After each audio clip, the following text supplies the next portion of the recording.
Leg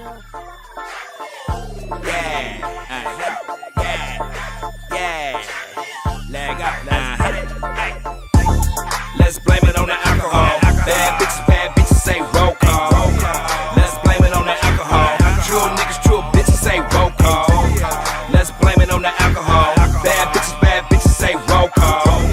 Let's blame it on the alcohol. True niggas, true bitches say roll call. In the club on the floor, we winning. True niggas, true bitches, blue denim.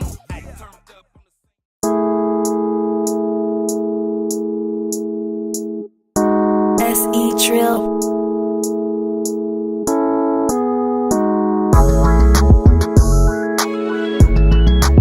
Here we are, ladies and gentlemen. I'm your host 101 of To The Death Records, coming to you live from New Life Records recording studio.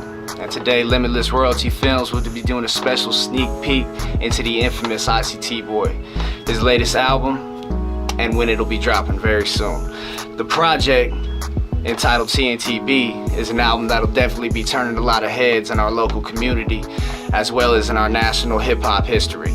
With an astounding 80 songs and 73 artist and producer features, ICT Boy is definitely going to be giving us an in-depth look into the production and story into the making of this album. You'll hear it here first. I'm 101. This is a Limitless Films interview. And now we're going to meet the man behind the myth, ICT Boy. Alright, ladies and gentlemen, I'm 101, and this is ICT Boy. How you doing today, brother? Man, doing good, bro. How you doing? I'm good. You out here enjoying this Kansas weather? Already, man. You know how we do. Well, look, man, I wanted to get a good look into you, into this project.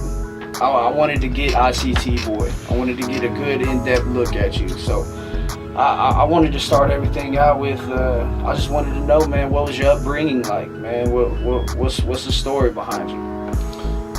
Was in a single mother's home. You know, she took real good care of me and my brother.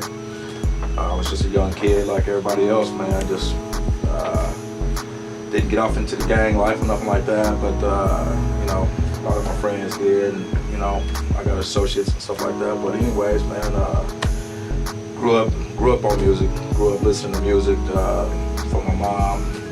You know, she used to play a little bit of everything, so I've always been around music. And before you know it, man, I started getting a pen and pad, and I started writing rhymes, and that's when I fell in love with it. How many artist features do you have on this? Just specifically artists? 68 to 73 artists. And how many producers got in and put in beats and production into this album? We have 3 producers, Twan Beatmaker, Trap Team, and SE Trill. How many tracks in total with that combination?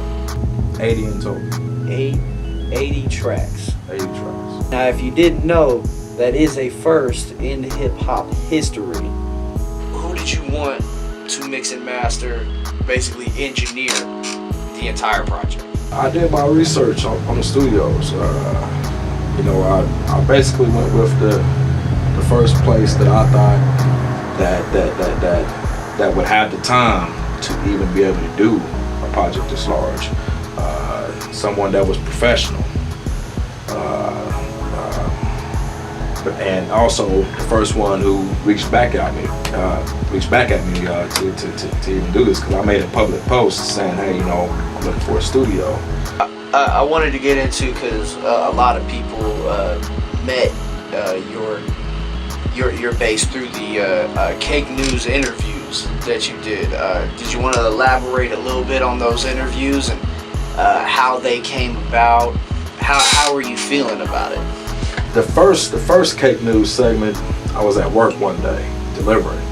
And my girl called me up and said, hey, KAKE News is doing this contest for, you know, where you send in a video of yours, and if it's dope, they'll put it on the news. And which video was that, by the way? That was Toast to the Good Life. Toast to the Good Life. Sent them Toast to the Good Life to Shane Ewing over there with KAKE News. Shout out Shane Ewing. Sent it to him. He said he liked the video. I won a pair of tickets to see Wiz Khalifa. Okay. And that's where he first aired Toast to the Good Life on the news, and then I won the tickets. And the second time it came up about was I reached back out to him and told him, hey man, you know, I got this big city project I'm working on. I think it would be dope, since I was already on there previously before, to go more in depth about what's going on in the city and about this project, about what's going on, because it's something that's never been done before. And he said, hey, you know, I'd be interested in doing it. So we did the second segment. The third segment, of course, is, you know, it hasn't happened yet, but that's just the completion of this, you know, once it's done. What are the different styles of songs that we're going to be hearing on TNTB? You're going to hear a little bit of everything. I didn't ever want to be labeled as an artist who, oh, well, you just do gangster rap, or you just do, you know, songs for females, or you just do this, or you just do that. I wanted a variety, a little bit of everything. What kind of backlash and criticism did you get from this project? You know, I reached out to every artist I could think of. You know, I might have missed a few, you know, on my own, but the rest of the artists, they just, for whatever reason, didn't want to do music with me, or, you know, they had their own agendas and haterism. Some of them hated because, you know, they felt like it was an idea that they might have wanted to do and didn't do it. You know, it's all sorts of reasons why, you know, people backlashed about it. You know, some artists feel like, you know, hey man, if they're not in the spotlight, you know, they feel like, you know, it's a problem.